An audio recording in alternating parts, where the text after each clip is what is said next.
The rain's coming down heavier than ever, Father. And with the wind blowing as it is, I fear the kite will be torn to shreds the instant we put her into the sky. I think not, William. You're forgetting this is no ordinary kite. Being made of silk instead of paper, it will be much more fit to bear the moisture and wind of the thunder gusts without tearing. I hope you're right, Father. But I still don't understand why you fastened this metal rod up here at the top of the kite. To attract the lightning bolt, son, once the kite rises into the thundercloud.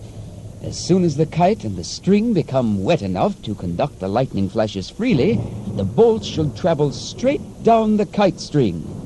Now then, by standing just within the door of this shed, I should be able to keep dry enough so that none of the electrical charges will be able to reach me. But suppose something goes wrong and one of those charges does reach you? In that case, son, the world will have lost a very foolhardy natural scientist.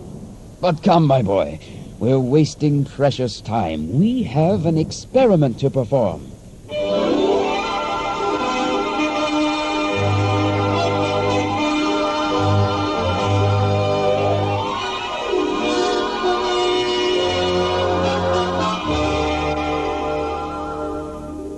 The voices you've just heard belong to the great Benjamin Franklin and his son William. The thunderstorm, on the other hand, belonged to the summer of 1752. This was the year that Franklin performed his famous kite experiment in a field near the city of Philadelphia, where he attempted to prove that lightning was electricity. Later, we shall return to this spot to discover how well Franklin's great experiment succeeded. But to tell the tale properly, we must shift our attention to the city of Boston, for it is here, on January 17th, 1706, that our story begins. On this date, Benjamin Franklin was born to the wife of a happy but humble soap and candle maker. Almost from the start, it seemed obvious that Ben was far different from the other 17 members of the Franklin family. When he was 8, a group of wealthy Boston citizens happened to hear of the lad's special abilities and immediately took an interest in him. As Ben's parents talked about it later, I tell you, Abaya, when those merchants walked in here this morning, I was surprised enough. But then, when they offered to actually help pay for Ben's schooling... Oh, I know, Josiah. It's like a wonderful dream come true. After all those many years, we worried ourselves to death, and now this. Why, it's a gift from heaven itself. That's what it is. Then heaven must know for certain how richly the lad deserves an education, my dear.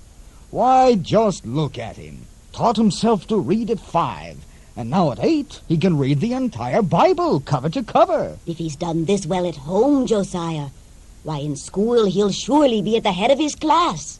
And true to his mother's prediction, Ben was indeed at the head of his class. But 2 years later, when his father's soap and candle business began to fail, he was forced to leave school in order to help the older man. It was a lot of work for a boy of 10, but Ben was strong for a lad his age and proved to be of real assistance to his father. Strength served Ben in other ways, too. One of these was in the waters of nearby Green Pond, where he proved himself an outstanding swimmer. One Saturday afternoon, however, 10-year-old Ben arrived at the pond carrying an object far more suited to the air than to the water. His swimming partner, Nathan Morse, grew immediately curious about this strange turn of events and lost no time in telling him so. Ben Franklin, what in the world are you going to do with a kite in a swimming hole? Oh, I'm just going to try out a new idea I thought of a few days ago. Another invention, Ben? Well, in a way. Is it something to make you swim faster?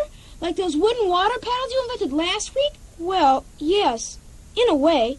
Except that with this kite, I expect I'll be able to move through the water even faster, without even swimming a stroke. But how will you do it? By simply floating on my back and holding onto the string of the kite. Be serious. I am serious. I'm going to float on my back, hold the kite string, and let the kite pull me through the water as fast as a sailboat. Can you really do that? With just a kite, Ben? Just watch me. And with that, Ben waded into the pond, kept the string of the kite at arm's length above his head, paid out enough string to make sure the kite was well above the surface of the water, and then carefully lay back in the water and began to float. Suddenly, a strong south wind caught the kite, and amazingly, Ben began to be drawn across the pond like a sailboat. The more string the lad took in, the faster the kite pulled him along. His experiment was working beautifully, just as he had predicted. Later, back on the shore, Nathan was fairly bursting with admiration for his clever young friend. Golly, Ben, that was wonderful. I could never have thought of that idea. All it took was common sense. You know something, Ben? I bet you're going to become an important inventor someday. Thus, on a calm and sky-blue Boston pond, a 10-year-old youngster tested one of the first of a long series of inventions which would in time make Benjamin Franklin not only one of his country's wealthiest men, but one of its most respected scientists as well. Ben's father, too, believed his son might one day become an important man, given the proper opportunity. The opportunity came shortly after Ben's 13th birthday, when his brother James offered to put him to work in his printing shop on Boston's Queen Street. But James proved to be a real taskmaster, and in time took to punishing the lad for the slightest mistake. Not long afterwards, Ben ran away to Philadelphia. There, the boy became a man, but not just an ordinary man. For, with much hard work, study, and the will to learn, Benjamin Franklin became the talk of the town. Mark me, Jeremiah Stebbins. Young Mr. Franklin's breathing new life into this city. What's he now? Just 35. And look at all the things he's done since he left Boston. It was Boston's loss and Philadelphia's gain, the way I see it, Matthew. Now, for instance, just look what he did at 24. Went and bought out the Pennsylvania Gazette, lock, stock, and barrel. Now, how anybody could buy out a whole newspaper at the tender age of 24 is way beyond me. And just look what he did with that paper. Brand new ideas like political cartoons and paid advertisements and on-the-spot artist sketches of important news events, like that big fire over at Jonathan Claypool's livery stable last month. Yes, and just last week he was made head postmaster of all Philadelphia. You remember last year how he got that first big job when he was made clerk of the Pennsylvania Assembly. He earned that one, too. Well, he deserved it, Matthew. Now, it seems to me that anybody like Mr. Franklin, who's been reading up on every possible topic under the sun for as long as he has, deserves a big job. Of course, he didn't do all that reading and studying just to get to be clerk of the Pennsylvania Assembly, or head postmaster for that matter, Jeremiah. He's been giving himself a first-class education all these years. And that isn't all. Well, he's developed a fine character for himself, too. Mark my words, Matthew Mullins. Ben Franklin will someday go down in history as one of this country's very greatest men. In the years that followed, Franklin's accomplishments began to mount steadily. By his mid-40s, for example, he was earnestly putting his boyhood talents for invention to work. Indeed, it wasn't long before he had earned a solid reputation in this field as his country's greatest inventor. Needless to say, his fellow citizens soon came to regard his many wonderful inventions with the same high enthusiasm with which they had admired his earlier activities. I tell you, Matthew Mullins, Benjamin Franklin must be a positive genius to invent this stove. Just feel the heat that thing sends out. What's he called it again, Jeremiah? A stove, the Franklin stove. Looks kind of pot-bellied, doesn't it? Yeah, it does for a fact. But how it does send out the heat. I heard him tell Miss Weaver just yesterday how he's busy on a model now that'll burn coal. Do you think a coal burner's as good an idea as this here wood-burning model? Well, sure, it's a good idea. Well, hasn't everything Mr. Franklin's thought up been a good idea? Well, I guess so. You guess so? Why, just look at all the great ideas Mr. Franklin's come up with lately. He wants to set up a city-wide mail delivery service, organize a fire department and a better police department, build a free city hospital for the sick and feeble-minded, put in paved and lighted streets, And would you believe it, with all his ideas and inventions, he's never once taken a single penny for any one of them. I tell you... Speaking of the genius, here he comes now. Morning, Mr. Franklin. Top of the morning, Mr. Franklin. Good morning, gentlemen, good morning. Oh, say, Jeremiah, did you pull that proof yet on Mr. Claypool's new ad? Yes, I did, Mr. Franklin. Good. Oh, by the way, Matthew, I meant to ask, how are those bifocal spectacles working out for you? Oh, fine, Mr. Franklin. They're your best invention yet. Just like you promised when you made 'em up for me, I can use 'em for reading and for far vision both. Now, how did you ever get an idea like that, Mr. Franklin? Why, I couldn't have ever thought up an invention like that. Of course you could have, Jeremiah. Everyone can create if it's connected with something of interest to him. After all, to cease to think creatively is to cease to live. Well, we'll have to have a good long chat about this soon, Jeremiah.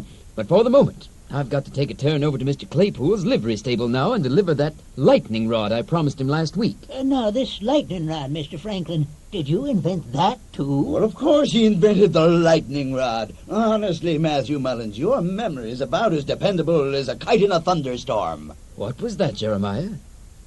A kite in a thunderstorm. A kite in an electrical thunderstorm.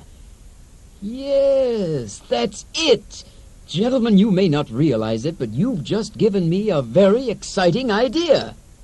Good day, gentlemen, and thank you. If Matthew and Jeremiah found Franklin's remark a trifle strange, the idea behind it would have mystified them all the more.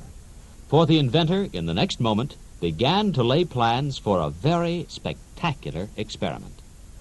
Long interested in the wonder of electricity, Franklin had come to believe that electricity and lightning were really one and the same thing. Indeed, he had for many months searched for a way in which his theory could be proved. Then suddenly, here it was, a kite in a thunderstorm.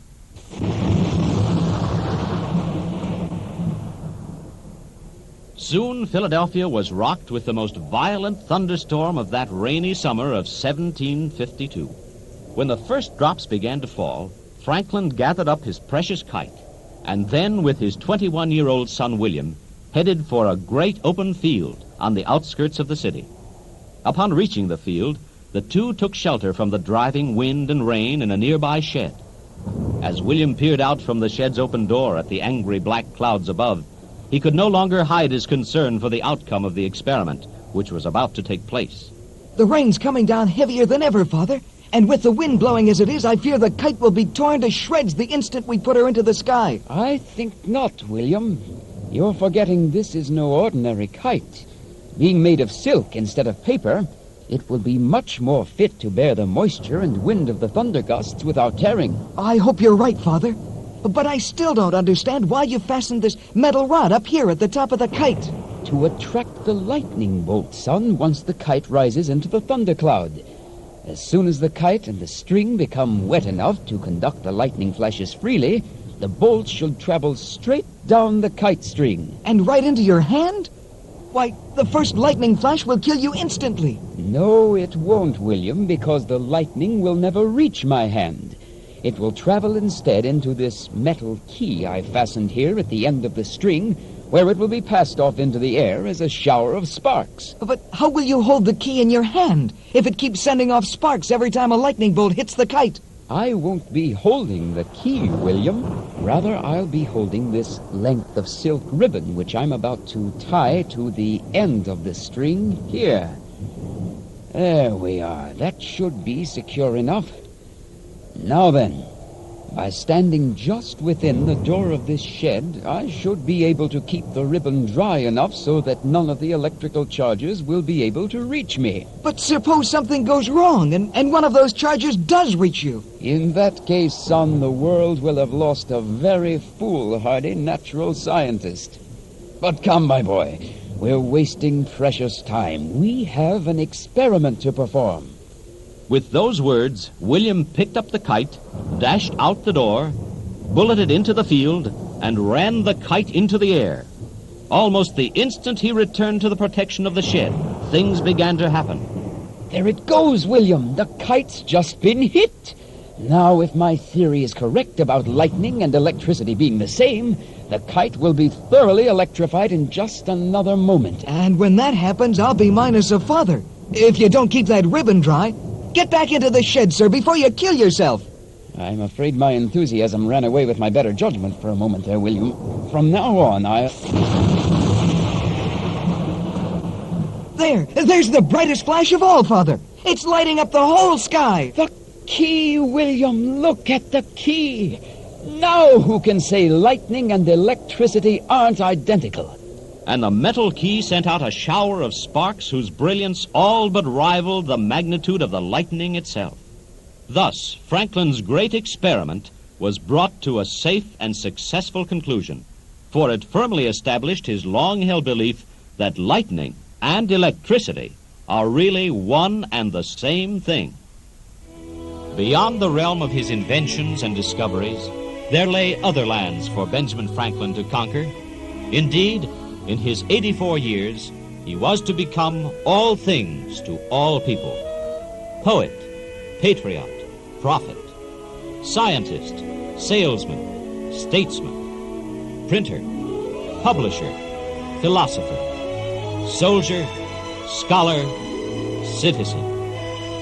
Truly, a glorious chapter in the history of America is the life story of Benjamin Franklin.